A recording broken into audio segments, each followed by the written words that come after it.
I don't know whether these are going to work. I'm shorter than he is. Yeah, they're adjustable. Just bring them down. Okay. Don't worry. If you miss a few words, it's not much. My name is Stephanie O'Kay, and I'm a very grateful alcoholic. I'm a member of the Larchmont, New York AA group, and my sobriety date is June 22nd, 1983. It's hard to believe that you're a bunch of drunks. You're really cleaned up nicely. It really, it's a pleasure to be here. I will be a lot happier when I'm sitting down again, but I really have told you everything that you really need to know. My name, where I belong, and how long I've been there, and that's all we need. I had no idea when I got married in 1954 that I would end up wearing a badge that says I'm okay. And to the extent I am okay, I owe to you and to God and to this program. I cannot believe the gifts that I've been given. And I'd like to thank Al for thinking I had a good message. I used to ask God to please let what I said be helpful to people. And then I kind of thought about the arrogance of that. Like I had special words or something really different. And so I amended my prayer. I'm good at doing that kind of thing. I said, God, please let whatever I say just help one person there. I don't know who you're going to be, but... and then I thought that sounded pretty arrogant, too, because really the reason I'm here is to protect my sobriety and have my sobriety grow. This is where I belong on this Sunday afternoon, and I guarantee that you'll be home before the end of the football game.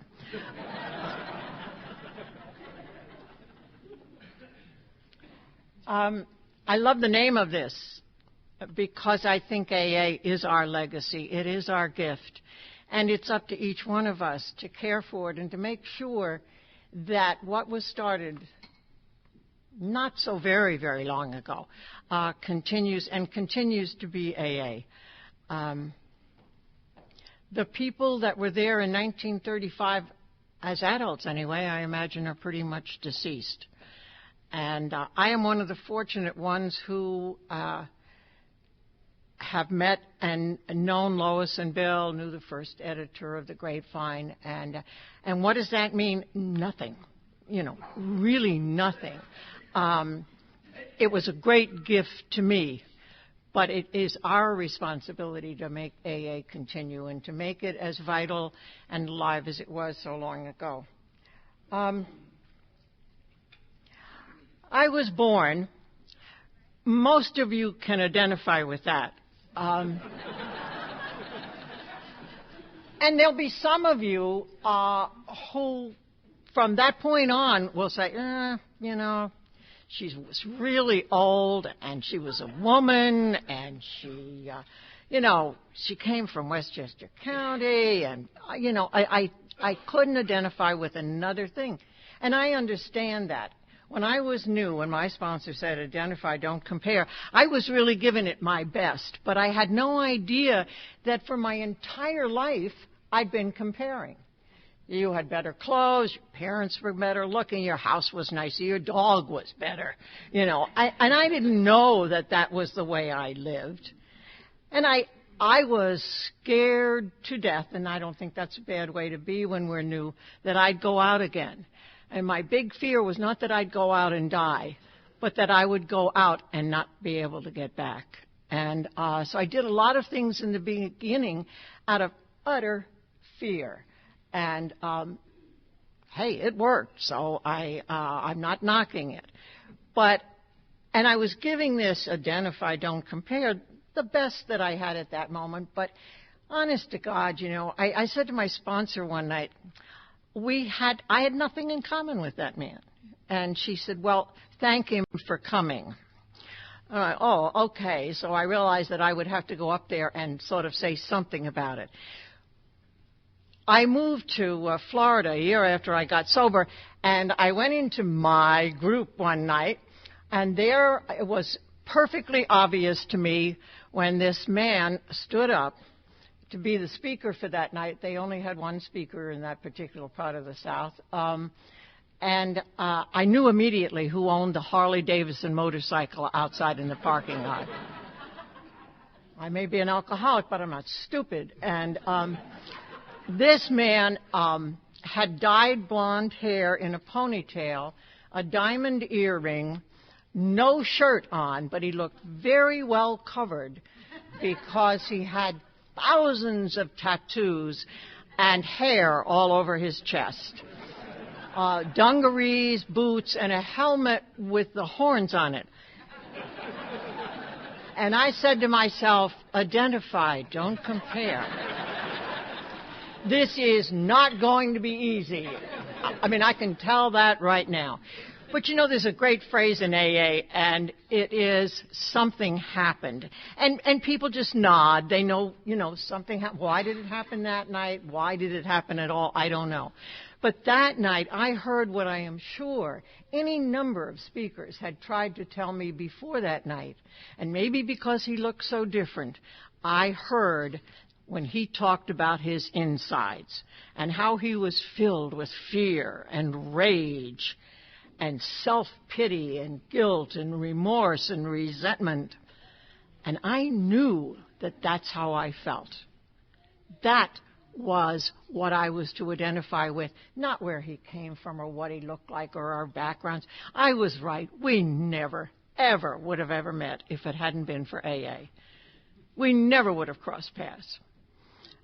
And I got to not only hear him that night, but I got to know him. He happens to be one of the most spiritual people I have ever met in AA. And if I saw him coming down a dark alley tonight and didn't recognize him, I'd go the other way in a big hurry because he doesn't look like he's what he is.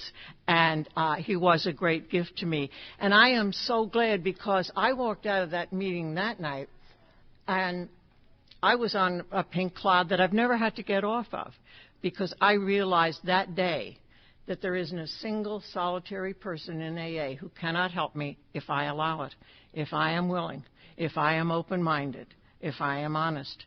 And I've never had to change that feeling, so it was a great gift. In any case, I was born in Westchester County, and right out of the gate, I was restless, irritable, and what's the other thing? It wasn't right.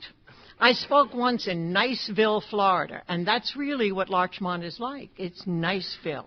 I lived in a nice little house with a nice little picket fence, and I had a nice little dog and two nice little sisters, and it was never right. It was never good enough. It wasn't a Rockefeller to begin with, and, I wasn't poor, but things were a little tight. And but I was not happy. There was something wrong. My two sisters did not feel that way. Interestingly enough, they're not alcoholic. I suspect that my mother was an alcoholic. I know I'm not supposed to say that. Let's put it this way. I did not like the way she drank. And when I went to make amends to the one sister I have that lives in Massachusetts some years ago, I said to her, I'm in AA and I'm here to make amends. And she said, don't you wish Mom had found that before she died? And that was the first time we had ever mentioned our mother's drinking in my family at all. I mean, I suffered the pain, the embarrassment, and I never talked about it. This sister had seen a lot more of it than I had actually. Because of that, and because when I tried alcohol, lots of different things, I didn't like the taste. I thought it tasted like what gasoline must taste like. And I'm not much into drinking gasoline, even to this day. And I didn't want to drink the way my mother did. I think it's important for kids to have career goals, and that was mine. And I didn't like the taste, and I didn't know it would work. I didn't know. I felt like Swiss cheese.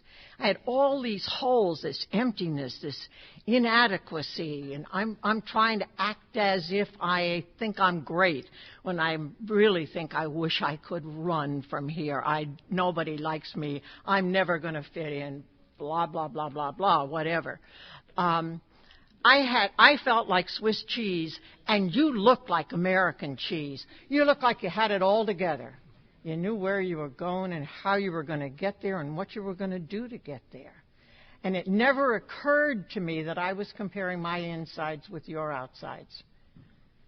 And I look like American cheese because I worked hard at that, at looking good. Not being good, looking good. That's what really counted, that I looked like everything was okay. And so I went through life comparing all the time and always coming up on the short end. And when I first, well, let me start again. If I had known that I was going to be standing here on November 4th, 2007, believe me, I'd have a third grade drinking story. I'm really embarrassed because I didn't know at that point that bad is good in AA and better is best of all. So, it's the kind of thing where people say, I killed 6 nuns in a blackout. And somebody goes, oh, will you speak at our convention? You're just what we're looking for.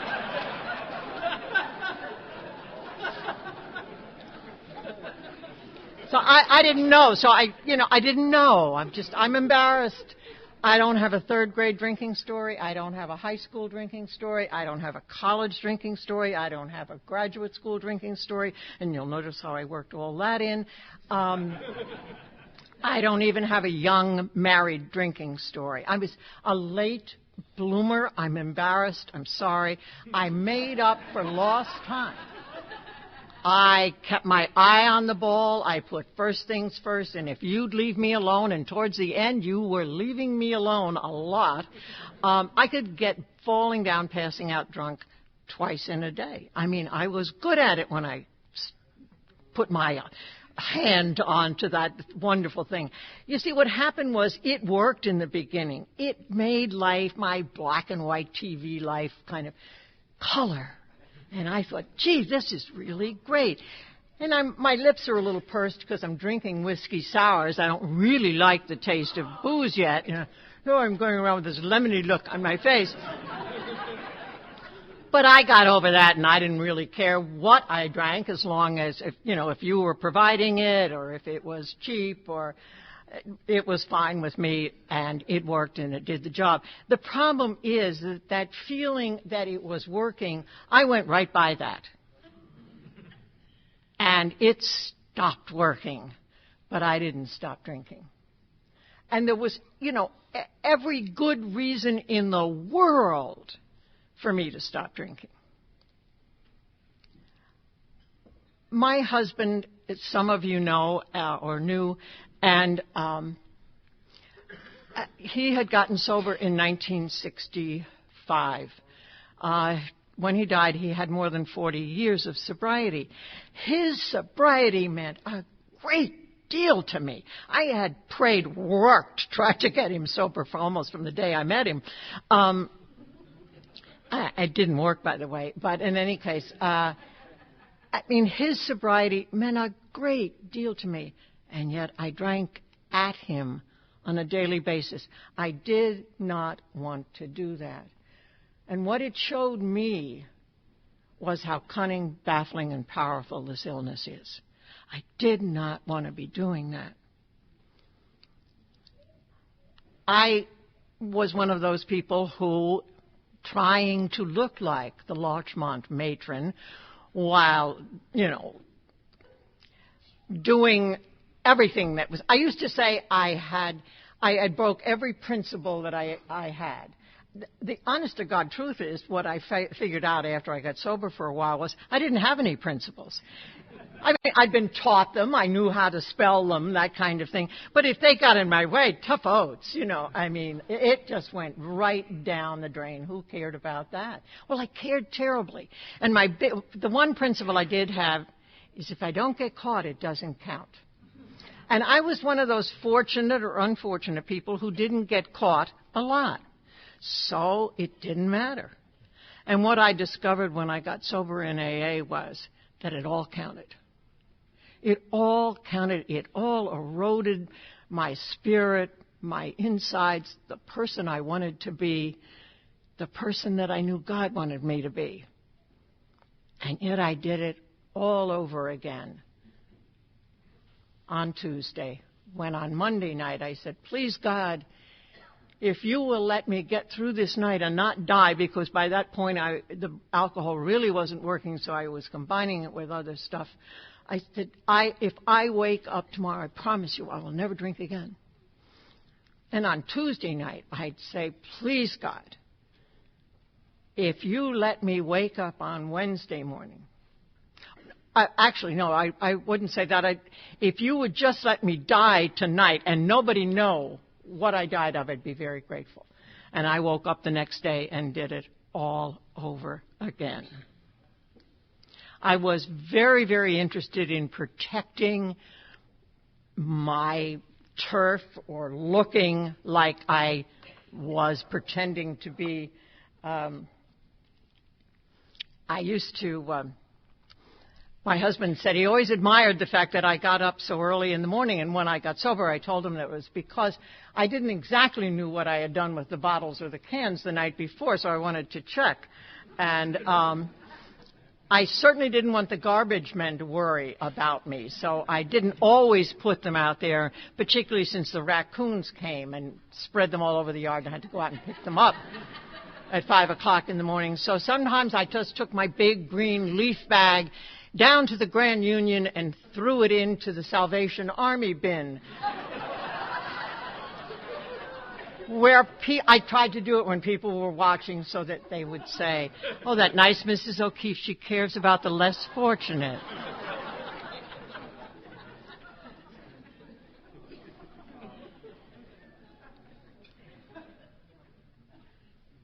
I told you I drank on a daily basis with somebody that was trying to stay sober. Some of our children have more sobriety than I did, that I do. And I thought, God, that is the worst thing I have done. That's the worst thing I've done. Actually, now that I'm sober, it's probably the most understandable. I used to say that the worst thing I ever did was the time I wasted. I wasted hours and hours and hours. At one point when there were, the Americans were imprisoned in the embassy in Iran, I sat on the edge of my bed planning how I would help President Carter when he called to ask me how to get them out of the embassy. What made me think he had me on even a short list, I don't know. But I was ready, and anything was, the time I wasted. And then I looked at things a little bit differently, and I thought, oh, God, the worst thing you ever did was drive drunk. And the arrogance that took for me to get into a car on a regular basis, not only with my own children, but to say to you, sure, I'll pick up your kids. I'll be glad to do it. And knowing that at that time of the day I would be falling down drunk, and I'd go, and I'd get you. And I never got arrested, so it didn't count. It might have been because I had a mad sticker on my car that said I was a mother against drunk driving. I was against it. It just didn't keep me from doing it. But once again, I didn't get caught. And I think about the look in our children's eyes over what their mother had become. And I would see the fear, because they never knew what kind of reaction I was going to have. And the pity over what, they were living with, of falling down drunk. And, I wanted so desperately to be somebody else. And I didn't know how to do it. I'm one of the people who came in believing in God. I was very angry with him, and maybe you'll understand why when I tell you about how I prayed at that point in my life. There was no reason for me not to know that I was an alcoholic. I worked for the National Council on Alcoholism. They take a dim view of active alcoholics on their staff, so I resigned before they got to me. But in any case, I'd been a member of Al-Anon for a long time. I'd been to a lot of open AA meetings. I'd done all the right things on the surface, and I died a little bit every day. And in any case, I decided that I would ask God for help. My first prayer was, please, God, let me return to social drinking. I wasted about 2 years on that prayer. And, I had spent some time where drinking really didn't mean that much to me at all. So I changed my prayer. And I asked God to please help me get sober. But don't make me have to go to AA. Because, you see, I didn't want to admit that I was an alcoholic and that I needed help. I wanted somehow or other some magic poof, and I'd be fine. I am so glad today that God did not answer that prayer, because I might have stopped drinking, but I never would have changed, and I probably would have drunk again. So I wasted a couple of more years on that prayer. And finally I said to God, please, God, give me the courage to go to AA. And on Tuesday, June 21st, 1983, I was arrested for stealing a pair of $12 sandals from the Payless shoe store. This did not look like an answer to prayer to me. It didn't smell like an answer to prayer. It didn't feel like an answer to prayer. And off I went. First of all,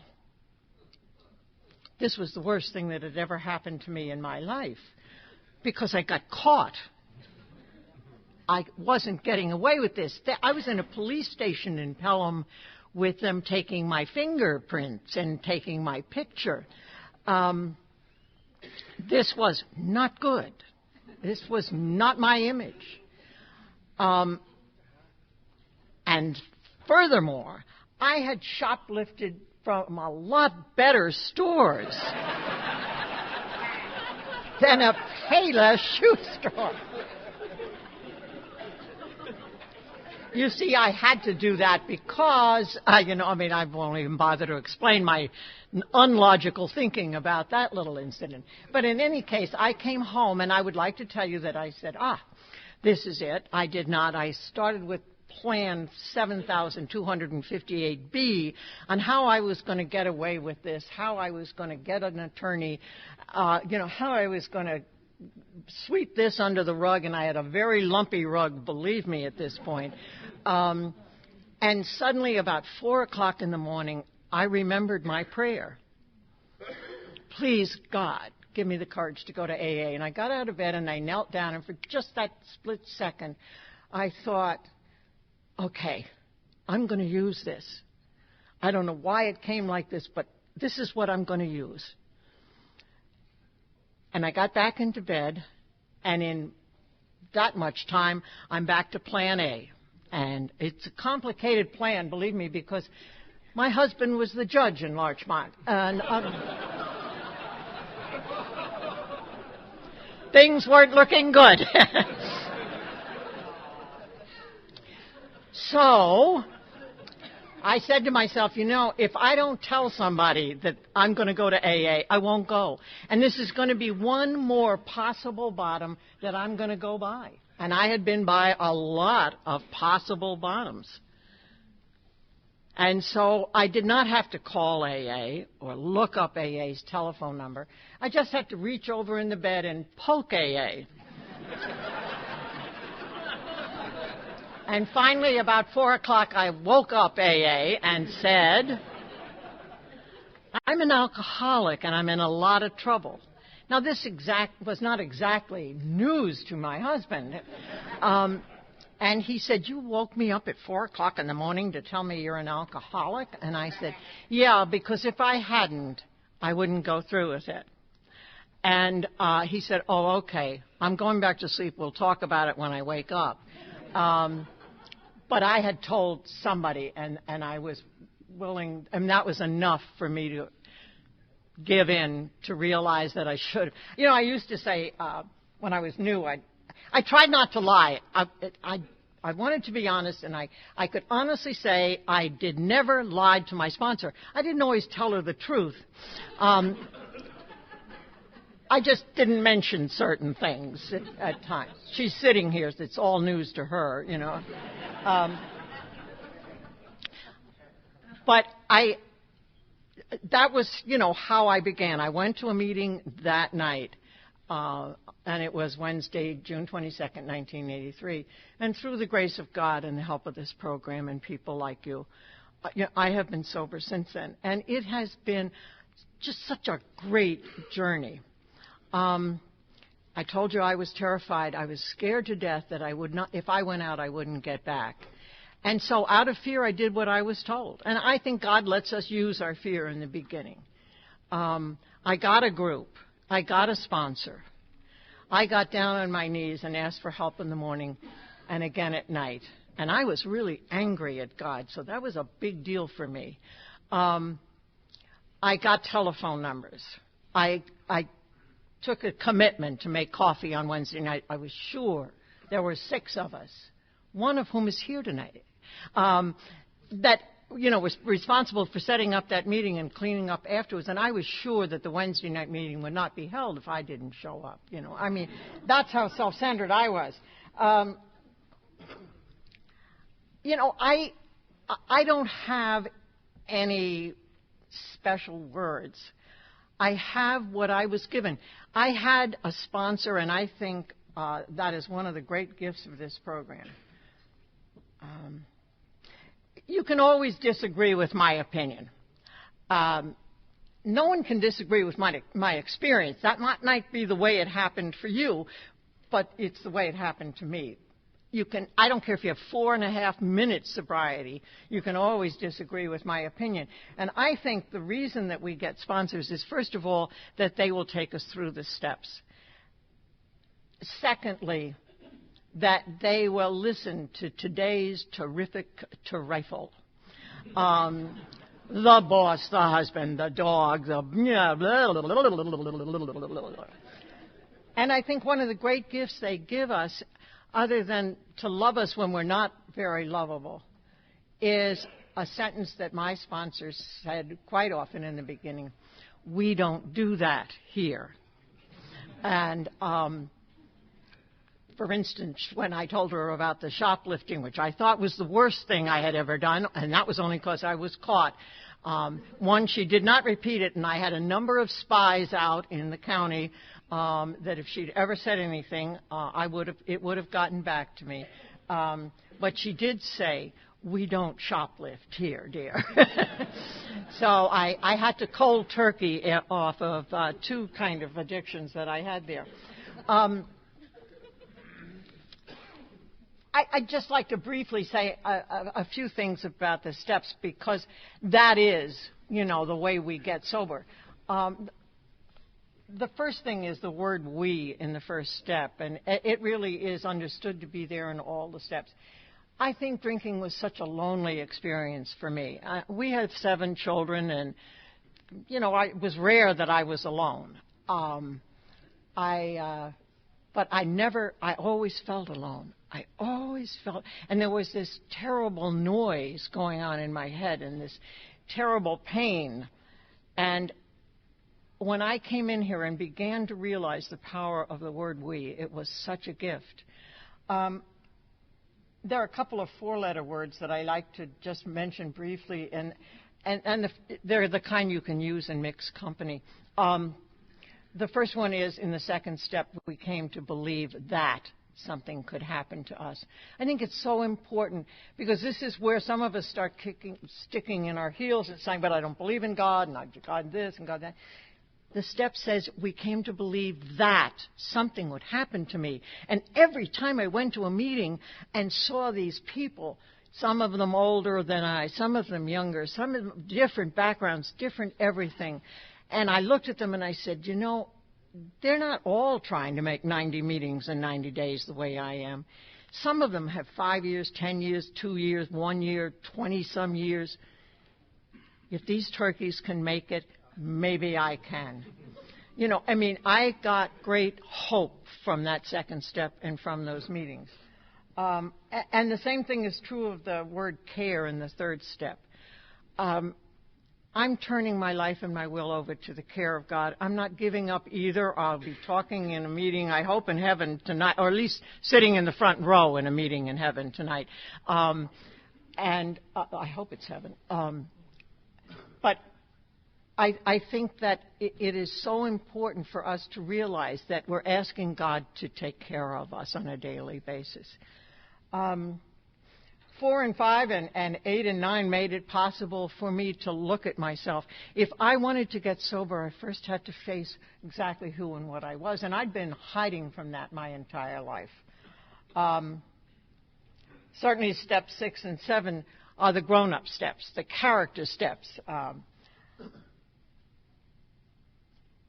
These are the steps that keep me trying to be what I know I want to be and what I know I should be, even if nobody's watching, even if no one will ever know whether I'm doing the next right thing. Father Ed Dowling wrote a letter, or had a whole series of letters between Bill and himself, and Bill considered him to be a spiritual sponsor. And in one letter, he suggested to Bill that doing the next right thing, Bill had been sober long enough, that he should think about doing the next best thing, that he should practice the virtue of discernment, that this was important, that he keep growing no matter how long he had been sober. And it's something that I would like to do. 10, 11, and 12, when they talk about the maintenance steps, I could not get excited. I am not much for maintenance. It's a dull word as far as I can figure out. I know it's important, that I change the oil in my car once every 5,000 miles.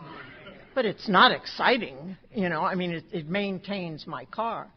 I had a refrigerator once, and I read the directions when I was getting rid of it. And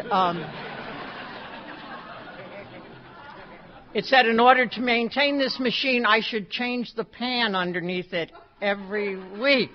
I didn't even know there was a pan there. And that once a month, I should vacuum the coils on the back of my refrigerator. I had been back there once. I lost a kid down there. And so maintenance didn't inspire me at all. But steps for growth, steps for living sober, steps for being a different kind of person. That I can get excited about. That I can be interested in. That's the kind of thing that keeps me coming back to meetings, keeps me listening, keeps me wanting more than I have today. I belong to the generation that really considered women drunks less than male drunks. I know it's prejudice, but that's the way I thought about it. And when I came into AA, there was always somebody in some meeting somewhere who would say, "My name is Mary, and I'm a grateful, recovering alcoholic." And she seemed to say it just like that. And I'd think, oh, God, you've got to be kidding. The thing is that I stand before you today and say to you, my name is Stephanie, and I'm a grateful, recovering woman alcoholic. And it's because of this program. And it's because of God. I'm living alone for the first time in my life. This sounds like a Victorian novel. I went from my parents' home to my marriage bed. And Just like that. Nothing in between, fellas. Things were very dull in the olden days. And I certainly felt that I had harmed my husband. And, we both had taken 9 steps with each other. But with most of the stuff that I did to my children, to my family, there wasn't any way to go back and change it. There wasn't any way to make it different. I was afraid of financial amends. But in a way, they turned out to be the easiest because I knew how much it was, and I said, I owe you this much money and I'll give you this much until it's gone. Well, it's not that way when you hurt people's souls. And I was so glad that I had the opportunity to be a caregiver to my husband because it was one way that I could make living amends. And it was so funny because he was a man who had photographic memory, and he had a number of strokes, and he lost his short-term memory. So we didn't have many conversations at the end. I mean, he would ask me a question, and I would tell him. And then he'd ask me the question again. And one morning, I was impatient, short-tempered, whatever you want to call it, and I kind of went out of the room and got myself together and went back in and said, I am sorry that I was so sarcastic with you. He said, what are you talking about?